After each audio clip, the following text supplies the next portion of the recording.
A controversial rezoning proposal is back on the table in Salem as HopeTree Family Services hopes to sell part of its campus to turn into a mixed-use development. 10 News reporter Connor Dietrich has been following the story ever since the beginning. He's in the newsroom tonight. So, Connor, the city has already gone through this process before, and it's kind of unusual to be doing it again. It is, John and Lindsay, and essentially why this is all happening is because after they approved the first rezoning, which was back in June, there were multiple lawsuits filed against the city, which has kind of prolonged this process. And so HopeTree is now submitting another rezoning application, and they say that this new application fixes some of the irregularities that they had in the previous one. But as we saw tonight, this topic continues to divide the city.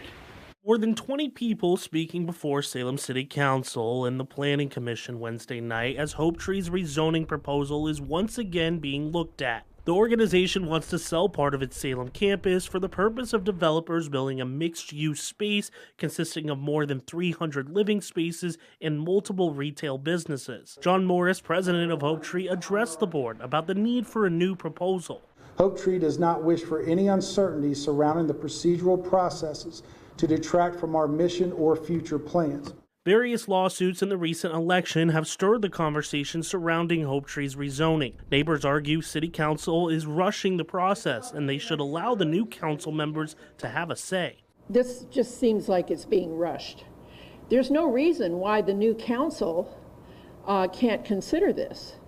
The fact that you know some of the details about this project doesn't mean that you're the only ones that can make a decision on it.